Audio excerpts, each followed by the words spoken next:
ጉንዳን ምናምን በሚበዛበት ሰዓት ላይ ወይ ድግም ተደግሞብኛል ወይ ደግሞ እዚህ ቤት ውስጥ የሆነ ነገር ሊመጣ ነው ብሎ ያስባሉ። ይሆናል።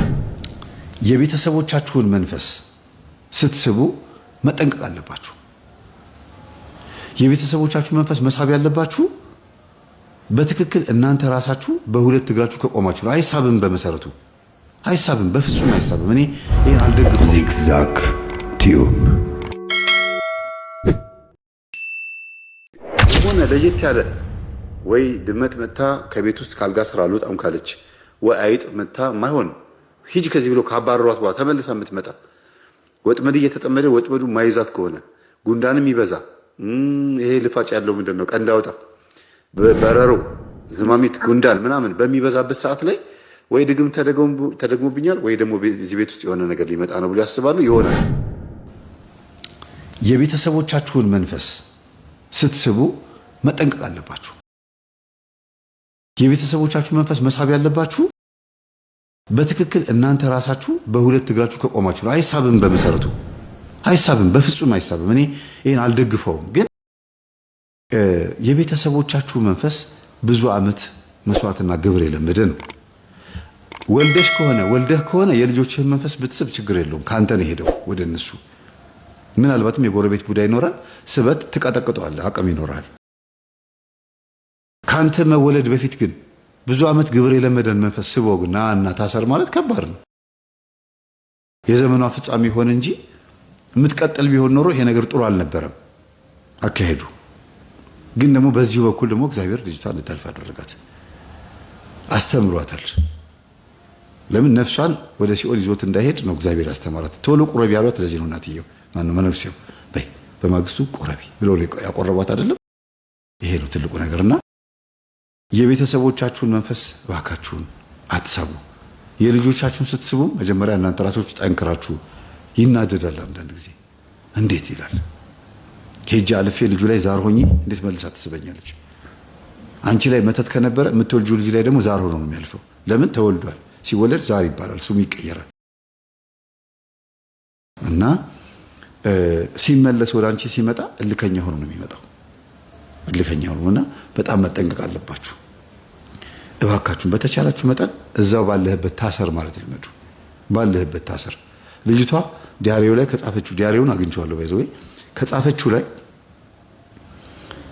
ሳነበው እንደተሳሳተች ነው የጻፈችው። እንደዚህ ማድረግ አልነበረብኝም፣ ይሄን በማድረጌ ብዙ ዋጋ ከፈልኩኝ፣ እንደዚህ ተሰቃዩ፣ ግን ሰማዕቱ አዳነኝ እያለች የጻፈችው። ስለዚህ ልክ ናት። የጻፈችውን ነገር ማክበር አለብኝ፣ መናገር መልእክቱን መናገር አለብኝ። ሳንተዋወቅ በማለፏ ነው እንጂ በጣም ማዝ ነው። እግዚአብሔር ስሙ የተመሰገነ ይሁን። ይሄን ነው ልናገር የምችለው። ዛሬ ለየት ያለ ገጠመኝ ነው የነገርኳችሁ። እንጃ ቅድስት ብዬ ባላትም የተባረከች ልጅ ናት። ሌላ ምንም ልል አልችልም። በቃ እግዚአብሔር ሲባርክ እንደዚህ ነው። የወጣችበት ማህፀን የተባረከ ባይሆንም ሴትዮዋ እንደሚሉት ማለት ባይሆንም በአዳም ልኮ እያመልኩ ባለውበት ሰዓት ላይ ነው የተወለዱት ልጆችን የሚሉት። ግን ባይሆንም እግዚአብሔር ደግሞ ለይቶ አንዱን ይባርካል። ቤተሰቡ እንዲድን ለቤተሰቡ ዋጋ የሚከፍል ሰው ደግሞ ይኖራል። ስለዚህ ነው ደጋግሜ የምናገረው፣ እባካችሁን በእናንተ ቤት ውስጥ የሚጸልይ ሰው የሚሰግድ ሰው ስታዩ አታሹፉበት። በሱ ውስጥ ያለው ጸሎቱን የሚሰማው መልአክና ቅዱስ ወይም እግዚአብሔር መድኃኒዓለም ድንግል ማርያም ያዝኑባችኋል። የገለፈጣችሁትን ያክል ዋጋ ትከፍላላችሁ። መቼም የሳቃችሁበት ልል አልችልም። መገልፈጥ ነው የሚለው። ዋጋ ትከፍላላችሁ። የሚሰግድ የሚጸልይ የሚተጋ ሰው መንፈሱ ባይወጣለትም እየጮኸ እየታገለም እንኳን ቢሆን እሱ ለሄደው እናንተ ምንድን ናችሁ? እሱ ጸበል ለሄደው፣ እሱ ለሰገደው፣ እሱ ለተጋው ምናችሁ ተነካ? ዝም ብላችሁ ያን ሰው ነፃነቱን መፍቀድ በቃ ይጸልይ ይስገድ። የግዴታ ከሰይጣን ተገላግሎ አይደለም ሰው ጻድቅ የሚሆነው። አጋንንት ሐዋርያትን ያስገደላቸው ያሰየፋቸው ማነው? አጋንንት አይደል ሰው ላይ አድሮ። ሰው በአጋንንት ሞተ ማለት አጋንንት ይዞት ሄደ ማለት አይደለም። እንዴት ሆኖ ነው የሞተው ነው። በማን ሞተ ሳይሆን እንዴት ሆኖ ነው የሞተው። ንስሐ ገብቶ ቅዱስ ቁርባን ተቀብሎ ተዘጋጅቶ ከሞተ ምንም ይግደለው፣ እንቅፋትም ትንታም አጋንንትም ምንም ይግደለው፣ ይሄ ሰው የክርስቶስ ነው። ነፍሱ ከስጋው ስትወጣ መላእክቶች ይመጡና የእኛ ናት ይላሉ። ይሄ ነው ማሰብ ያለባችሁ። እላዩ ላይ አጋንንት ስላለ እሱ በሽተኛ እናንተ ጤነኛ አይደለም። እንደዚህ ብሎ ነገር የለም። እንዲያውም አንደኛውኑ መንፈሱ የተጋለጠለት ሰው ይሻላል። ታውቃላችሁ? ለምን ጠላቴ ሰይጣን ነው ብሎ ሁልጊዜ ይሰግዳል። ጠላቴ ሰው ነው አይልም። መተት ወረወረብኝ ብሎ ቢያስብ እንኳን መንፈሱን እያሰረ ጸበል ለጸበል ይሮጣል። እግዚአብሔር ላይ ነው ተስፋ የሚያደርገው። ጸበሉ ላይ ነው ተስፋ የሚያደርገው። ምናችሁንም አይነካችሁም። ይታገል። ከቻላችሁ እንዲያውም ጸልይልኝ ማለት አለባችሁ ለእንደዚህ አይነት ሰው።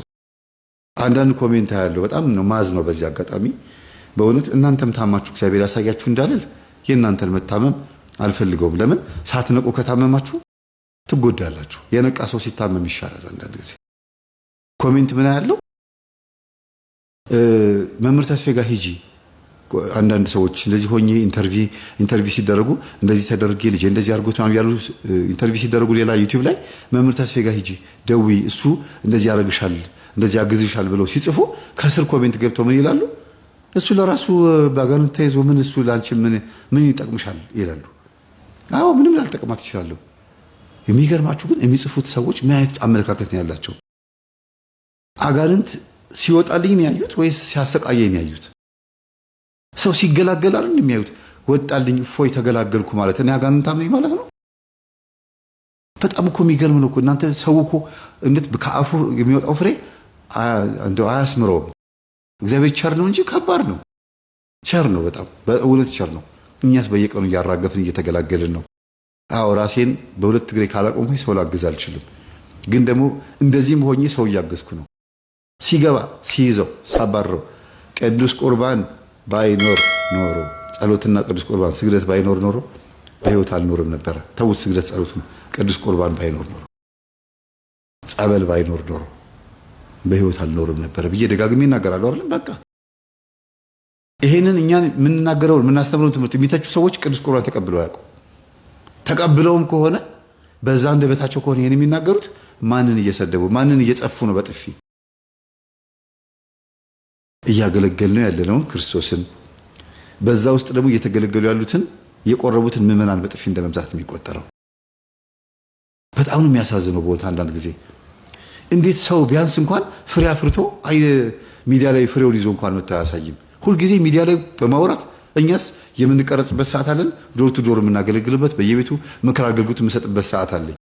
ከዚህ ሁሉ ሰዓቴ ለልጆቼ ከምሰጠው ቆጥቤ ለባለቤቴ ከምሰጠው ቆርጬ ከሁሉም ነገር በጣም ብዙ ነገር ወስጄ ነው እናንተ ላይ ትኩረት እያደረኩ ያለሁት እና እንደዛም ሆኖ ግን ፍሬያማ ነኝ። በጣም ነው እግዚአብሔርን ማመሰግነው። ሰዎች ይለወጣሉ፣ ቅዱስ ቁርባን ይቀበላሉ፣ ንስሐ ይገባሉ፣ ከባዕድ አምልኮ ይወጣሉ። ይሄ መታደል እኮ ነው። ይሄ ሚዲያ በመከፈቱ ስንት ነገር ተጠቀምኩኝ። በጣም ብዙ ሰዎችን የጠቀምኩት በእኔ በኃጢአተኛው ይሄን ከሰራ ህይወታቸውን ዘግተው ገዳም ገብተው የሚጸልዩ አባቶች ስንት ሰው እያዳኑ እንደሆነ በዚህ ማሰብ ይቻላል። እና እግዚአብሔር ሁላችንንም ይማረን። መጥፎ ኮሜንት የምትጽፉ ሰዎች በርቱ፣ ግን ንስሐ ግቡ። መጥፎ ኮሜንት እኛን ምንም አያደርገንም። እኛ እየቀጠልን ያለ ነው። እናንተ ግን የአፍህን ፍሬ ትበላለህ የሚለው ጥቅስ እየፈረደባችሁ ነው የምትቀጥሉት። ህይወታችሁን ቼክ አድርጉት እስቲ። ነው ወይስ እኛ ያየነውን ስቃይ እዩ ብለን እንርገም? አይሆንማ። የኛ እርግማን አይስማማንማ። መመረቅ ነው የሚስማማን። እንኳን እኛ የክርስቶስ ልጆች ነን ብለን የምናስበው ጠንቋዩ እንኳን ያጋንንት ልጅ የሆነው በለዓም እንኳን መርቅ አለኝ ብሎ ነው የመረቃቸው። ስለዚህ እኛ ያየነውን ስቃይ ሳይሆን ያየነውን ደስታ ያየነውን በአጠቃላይ ደስ የሚል መንፈሳዊ ህይወትን ያሳያችሁ ነው የምንለው። ሚስጥር ይግለጥላችሁ፣ እላችሁ ያለው መንፈስ አፈንድቶ በዛ ያስተምራችሁ ነው የምንለው። ይሄ መቼም እንደ ስቃይ አትቆጥሩትም፣ እንደ መጥፎ ነገር አይቆጠርም። የተደበቀውን አጋንንት የያዘላችሁና በግምት የምታወሩበትን የእውነት ያርግላችሁ። በግምት አውርታችሁ ከምትነቀፉ የእውነት አይታችሁ የእውነት አውርታችሁ ፍሬያማ ሁኑ። ይሄ ነው ልንመርቅ የምንችለው እና ይሄንን መልእክት የምታስተላልፉ የዩቲዩብ ተከታታዮች ቤተሰቦቼ ገጠመኙ ስንት ቁጥር ላይ እንደሆነ በዛውም እየጠቆማችሁ ብታስተላልፉት ብዙ ሰው ይማርበታል። የትኛውን ገጠመኝ? የልጅቷን ገጠመኝ። ሰላም